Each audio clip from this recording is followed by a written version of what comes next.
beautifully. Right. So the repair work done on the left cheekbone of Lewis Crocker as we head now into round 8. This 12 rounds eliminator for the IBF welterweight title. And who knows, with the movements of Jaron Ennis, this could well lead to a shot at the vacant title at some stage in the near future. You've got to give Crocker his credit, though. He's had a cut early on his right eye, a cut underneath his eye very early on the left, a swelling on his cheek and it looks as well. And he's still pushed forward, he's still trying to make a dent here on Paddy Donovan, whose spots are absolutely superb. And who would have thought that? The power shots thrown more from Paddy Donovan in this fight so far. But that was something that Andy Lee was saying in the build-up. But this is not just about Crocker, the power puncher. Paddy's got power too, and Crocker's got boxing ability too. That was good from Crocker. There got Paddy through it, but did the right thing. He pivoted off, and then Crocker jumped on him before he escaped fully. And you can see the difference of effort in the punches from Crocker there. And I think as each round starts getting longer and keep creeping on, he's going to have to start taking the safety off and really start trying to hurt Paddy Donovan. But then you expose yourself. I think that's his worry at the minute. It's just been a little one-dimensional from Crocker. He needs to change up the attacks here. But I don't know, I think the way he's standing so quite static in front of Paddy, apart from he's constantly throwing and ebbing and pushing out little shots, I think that's where all the danger is, when you're standing and just trying to close the gap and stay as close to possible.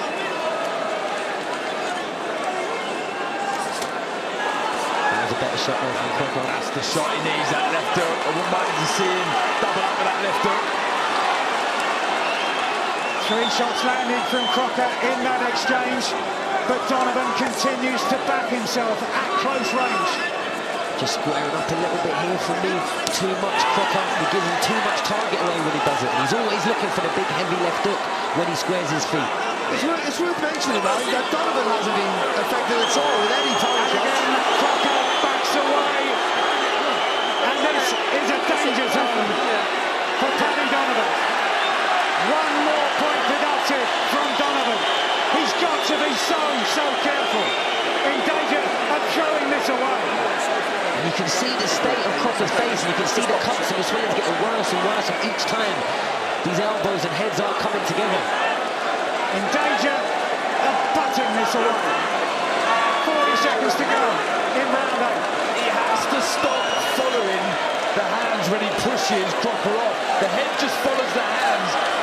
And you've mentioned the head's already there from Crocker. He's just falling every single time onto that forehead, the eyes of Crocker. Lovely work. Oh! He takes a good shot, doesn't he, Donovan? He takes a good shot. Response from Donovan. The second point deducted. He goes on the attack. And Crocker is a beleaguered opponent at this stage. You can't see. Last few seconds of the round. Swinging for glory. Fighting right to the last is Lewis Crocker. Donovan goes on the attack. Continues punching. There's Crocker down again.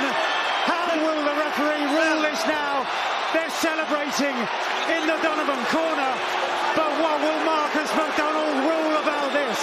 Clearly a punch thrown after the bell. He's telling Donovan just that. Disqualified!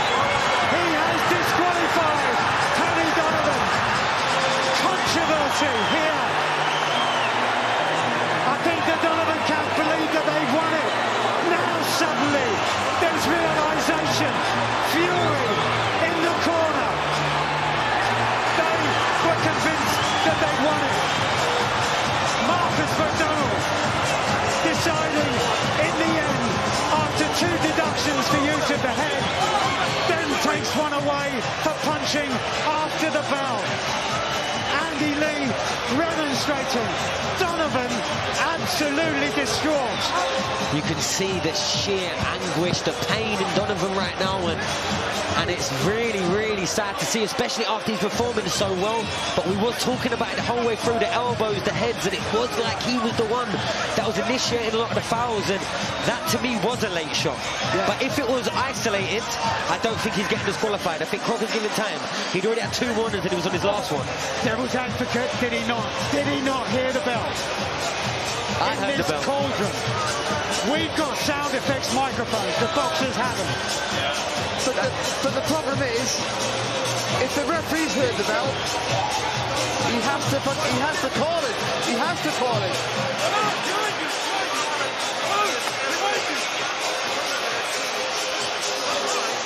That there is a picture of despair. And that after, for a fleeting moment, he thought he'd done enough.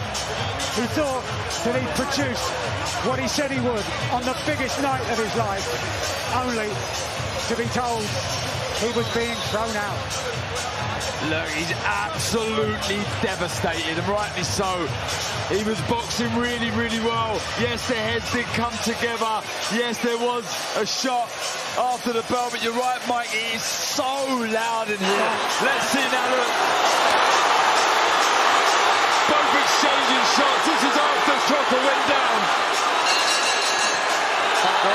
That was very, very late. It's way out. Really late. Very, very late. Really, really late. Clearly heard the sound of the bell. And whether he hears it or not, and I hope he didn't. I hope he did, actually, because if he didn't, I feel gutted for the kid. But either way, like, the referee hears it and it is after the bell, you've got to call it as a disqualification. He's heading back. He throws his shot and starts heading back straight away. He heard that bell 100%. There's no way that shot came out of his shoulder and he did not hear the bell. He was turning after he threw it. If the punch was on its way on the arc, then you can understand. But it wasn't. He heard the bell and still went for it. But what a fight, and one that we need to see again, in my opinion. Has to happen again. And imagine the build-up to the rematch with all of this controversy. And look at the eye, look at the damage that was getting done over those rounds from Crocker. And I didn't see the punches that it was supposedly causing him. I didn't see them. I think that's to do with when he has the gloves around his face, the inside of the glove, when you're punching the glove, the inside of your hand is almost making that damage for you. I tell you, the way Crocker was swinging blind at the start of that round was fantastic. Yeah. But it was also, you just thought, once Donovan clicks him on the chin, he's done, because he's literally throwing blinds.